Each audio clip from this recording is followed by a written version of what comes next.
मन की प्रसन्नता बहुत बड़ा तप है। हर समय मन को प्रसन्न रखना बहुत बड़ी साधना है, बहुत बड़ा लाभ है, जिसका हर समय मन प्रसन्न रहता है। जानते हो किसका मन प्रसन्न रहता है? जिसका मन प्रभु से अपनापन कर लिया है। मन को सदैव प्रसन्न रखना है तो भगवत संबंध से ही मन प्रसन्न रह सकता है। ये मन चंचल क्यों रहता है, अशांत क्यों रहता है?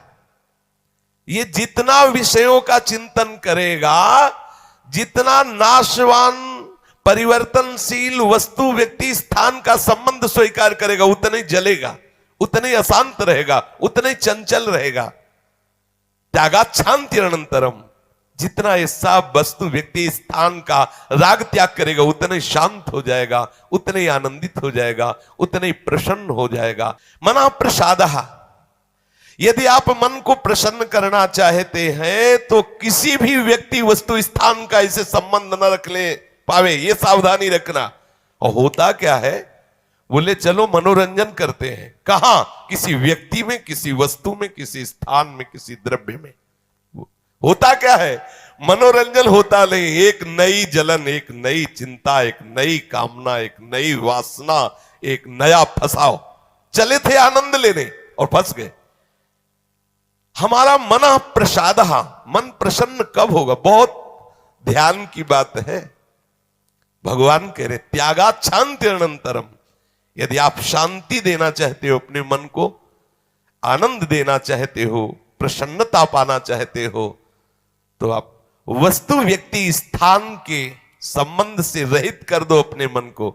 एकमात्र प्रभु के चरणारविंद में आप अपने मन को लगा दो, फिर आप देखें आपका मन सदैव प्रसन्न रहेगा।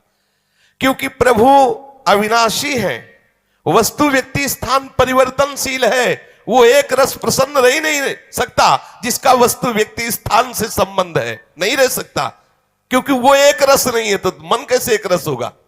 वो विनाशी है, परिवर्तनशील है, मूल में दुख है, केवल ऊपर से सुखद दिखाई दे रहा है। मन में अशांति, दुख, क्लेश, बंधन का कारण है किसी वस्तु व्यक्ति स्थान से अपनापन कर लेना। सूक्ष्मता से देख लीजिए, अभी हम यही फंसे हैं, चाहे हम ज्ञानी भगत हो, चाहे प्रेमी भगत हो, अभी केवल मन के भगत हैं। मन को अभी भक्ति के मार्ग में नहीं खड़ा कर पाए। किसी भी वस्तु व्यक्ति स्थान से राग न रह जाना, यह वैरागी का लक्षण है। समस्त वस्तु व्यक्ति स्थान में एकमात्र सच्चिदानंद आराध्य देव को देखना, यह अनुरागी का लक्षण है। हम देखें कि हम ना तो वैरागी है ना अनुरागी है, हम तो रागी है। हर वस्तु व्यक्ति स्थान से हम सुख भोगना चाहते हैं। देख लो, अगर ऐसा नहीं तो फिर मन जाएगा ही नहीं। जब तक सुख की लालसा नहीं तब तक मन जाने वाला नहीं। इसको जहां जहां सुख का मिलने का भाव है वहीं वहीं ये जाता है। जब धन संपत्ति, स्त्री, पुत्र, नाना प्रकार की भोग सामग्री, इनमें हम अपनापन कर लेते हैं तो मन हमारा चंचल हो जाता है। सबका प्रश्न होता है, मन भजन में नहीं लगता, चंचल है। मन चंचल आपने किया है, आपको ही छोड़ना पड़ेगा। आपने वस्तु व्यक्ति स्थान से संबंध कर लिया है, वो चंचल परिवर्तनशील नाशवान वही लक्षण मन को आ रहे। वो आप अविनाशी प्रीतम से अपना संबंध कर लो, देखो कितना आनंद मन में रहता है, कितनी प्रसन्नता रहती मन में। भगवत चरणारविंद का आश्रय लेने वाला हर समय प्रसन्न रहता है, ये पहचान है। भारी से भारी विपत्ति में भी उसका हृदय आनंदित रहता है, क्योंकि ये विपत्ति संपत्ति बाहरी बात है। वो जिस आनंद में मगन है वह न विपत्ति का न संपत्ति का, दोनों का प्रवेश नहीं, न हर्ष न शोक का। इसलिए मना प्रसादा, साधक ध्यान दे संतुष्टा येन केनवा। हर परिस्थिति में मन को प्रसन्न करना सीखे, प्रसन्न रखना सीखे। परिस्थिति में प्रसन्न तभी रह सकते हैं जब भगवत चरणारविंद का आश्रय नहीं। कभी परिस्थितियां किसी को चैन नहीं लेने देती, कभी संयोग, कभी वियोग, कभी हर्ष, कभी शोक, कभी अनुकूल, कभी प्रतिकूल, कभी मान, कभी अपमान। इसी द्वंद्व में हम पिसते रहते हैं। तो मन कहां प्रसन्नता का अनुभव कर पाता है। मन की प्रसन्नता के लिए सांसारिक वस्तु, व्यक्ति, परिस्थिति, देश काल, घटना आदि को लेकर के हम अपनापन, अहम करके उसे ना माने। जैसे ये व्यक्ति मेरा है, ये वस्तु मेरी है, ये स्थान मेरा है, ये अमुक अमुक मेरी। अब आपका मन प्रसन्न नहीं रहेगा, जलेगा, अशांत रहेगा।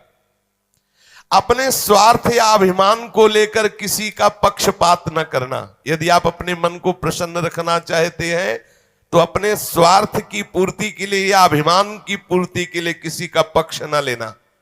किसी का मंगल करने के लिए, किसी को आनंद प्रदान करने के लिए हम भले सलाह दे दें, लेकिन अपना अहंकार पोषण करने के लिए, अपने स्वार्थ की पूर्ति के लिए हम पक्षपात न लें। नहीं, हमारा मन प्रसन्न नहीं रह पाएगा।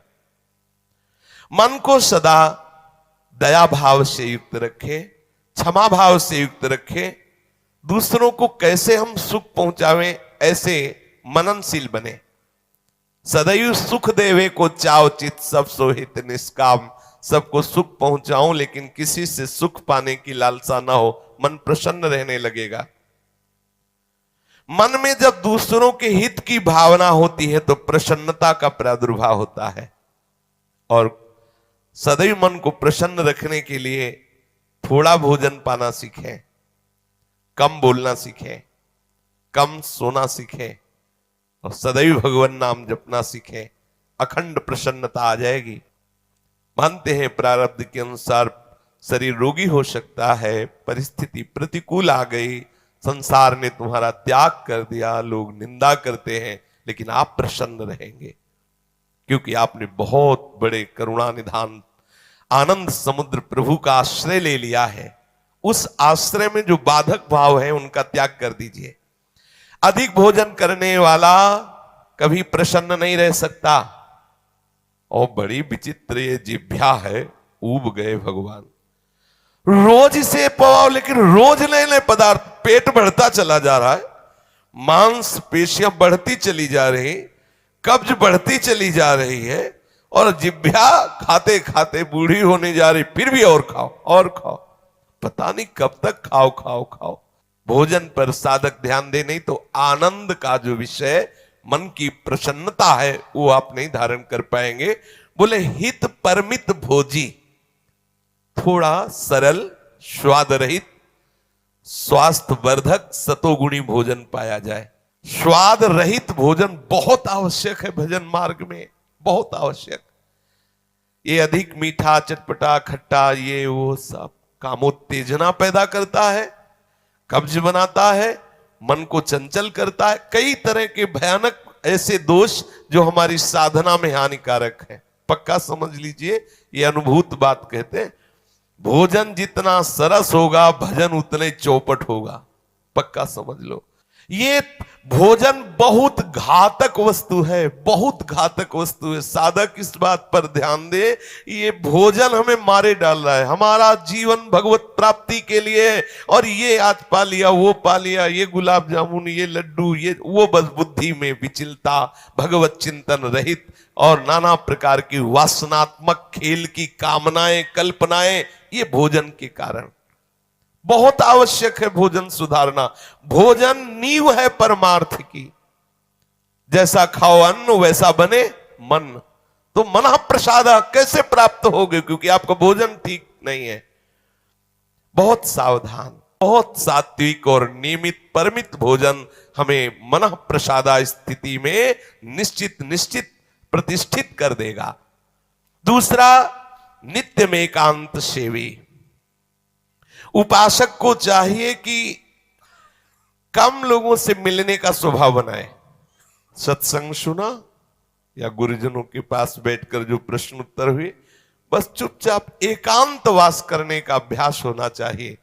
हर समय हम किसी से बात करते रहे, हर समय हम किसी से मिले रहे, हर समय कोई हमारे समीप रहे, तो हमारी अंतर्मुखता नहीं हो। भले वो हमसे बात न करे लेकिन हमारी अंतर्मुख वृत्ति में वो बाधक हो जाएगा। इसलिए साधक को चाहिए कि एकांत सेवी बनने का स्वभाव बनाए, ज्यादा किसी से बात नहीं कर। वैसे बात करने का नियम तभी रखना चाहिए जब कोई आपसे प्रश्न करे और प्रश्न का उत्तर आवश्यक है देना, उत्तर देने से उसका मंगल होगा तो ही बात करें, नहीं ना करें।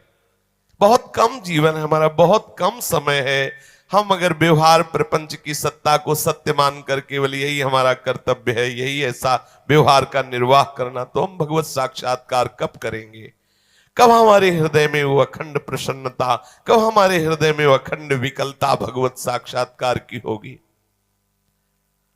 और बोले वाणी से हितकर मृदु वचन बोले, एकांत सेवन करे और नींद भी एक नियमानुसार करे। स्वल्प निद्रा विहारा, स्वल्प सोने का समय बनाए। 24 घंटे में 5 घंटे बहुत है शयन करना, बहुत है, मतलब बहुत हो गया 5 घंटे। 6 घंटे तो उनको जो बहुत शारीरिक श्रम करते हैं, 7 घंटे मतलब खत्म। अब इसके आगे साधक शब्द नहीं लगेगा। 6 घंटे तक तो मतलब बहुत हो गया कि बहुत श्रम करता है, इसलिए ठीक है। 7 घंटे मतलब प्रमाद स्थिति आ गई, 7 के बाद तो प्रणाम है, फिर तो कोई बात ही नहीं है। अब आप देख लो किस श्रेणी में आप हैं। उत्तम साधक 4 घंटे में हो जाता है, ठीक है। 5 घंटे, 5 घंटे पर्याप्त है। और जिनको बहुत शारीरिक श्रम होता है वो 6 घंटे, और कुछ तो ऐसे होते हैं कि हर घंटे में झपकी, हर घंटे में आनंद। हाँ, समाधि भाव को, निद्रा समाधि स्थिति, व्यास भरोसे कुंवर के सोत पाव प्रसाद। सत्संग हो रहा है, थोड़ी ढिलाई हुई, बस गए, समाधि में गए बिल्कुल। हाँ, मक्खी भन बनाए चाहे मच्छर बल बनाए चाहे महात्मा भन बनाए, कोई फर्क नहीं पड़ता। अपने निद्रा समाधि स्थिति, आओ समाधि भीतर। स्वामी हरदास जी कहते, मनी उतना डुलाओ, आओ समाधि। आ गए तो थोड़ा सावधान करे। स्वल्प निद्रा विहारा, और घूमने फिरने का भी एक नियम होना चाहिए। आपकी दिनचर्या एक नियमित होनी चाहिए। यदि आप नियम के अनुसार भोजन, नियम के अनुसार शयन, नियम के अनुसार घूमना और नियम के अनुसार बोलना चालना रखेंगे नियम से, तो आपका मन बहुत शीघ्र भगवत चरणारविंद में लग जाएगा। भगवत चिंतन से मन में प्रसन्नता आ जाती है।